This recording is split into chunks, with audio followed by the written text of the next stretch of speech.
"Mom!" Calvin shouted. The blow hit her like a baseball bat, sending her stumbling backward.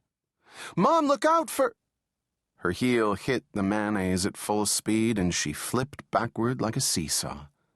If Lloyd hadn't been so big or so enraged, if he hadn't blown up with such a fierce physical outburst, he might not have shoved her so hard.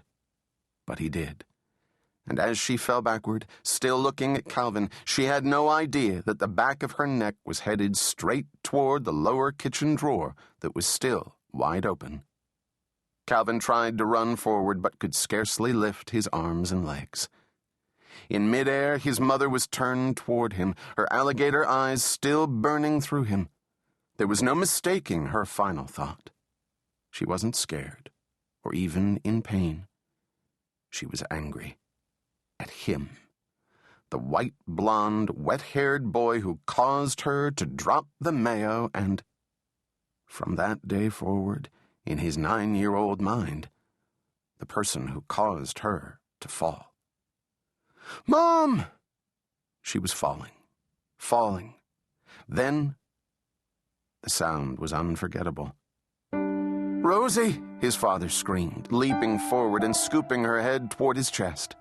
Her arms ragdolled across the mayonnaise-smeared floor. "Calvin, don't you look!" Lloyd cried. The tears were running down his twisted Irish nose. "Close your eyes! Don't you look!" But Calvin looked. He wanted to cry, but nothing came. He wanted to run, but couldn't move. As he stood frozen, a stream of urine ran down his right leg. Most lives crumble over time. Cal Harper's crumbled in one crashing fall. But 19 years later, thanks to a single call on his radio, he'd begin his quest through history and finally have a chance to put his life together.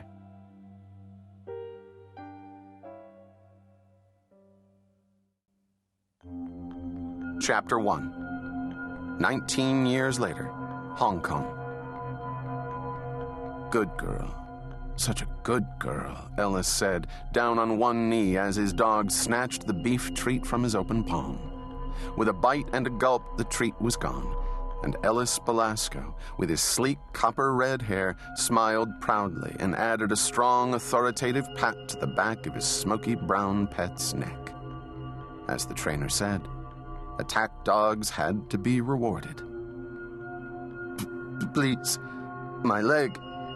He chewed my leg," the thin Chinese man whined as he crawled across the worn beige carpet toward the hotel room door. "To be clear, he chewed your Achilles tendon," Ellis said, calmly standing up and brushing back his long European-style haircut. He was always meticulous, to reveal amber eyes framed by striking, lush eyebrows that almost merged on the bridge of his nose. Because of his rosy coloring, his cheeks were always flushed, as were his full lips, which he licked as he stared down at a small tattoo between his thumb and pointer finger. A man and dog surrounded by a crescent moon and 2 stars. His birthright was healing nicely.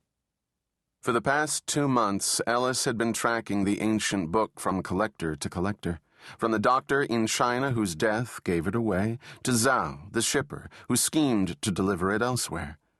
Every culture called it by a different name, but Ellis knew the truth. "I know you have it," Ellis said. "I'd like the Book of Lies now." From the corner of the bed, Ellis reached for his small gray pistol. No. You can't. My fiancée. We just got engaged," the young dock worker begged, scrambling on his one good knee as his other leg left a smear of blood across the carpet.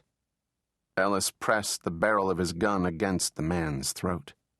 It was vital he hit the jugular, but he knew he would. That was the advantage of having God on your side. "I paid what you asked me, Zhao," Ellis said calmly.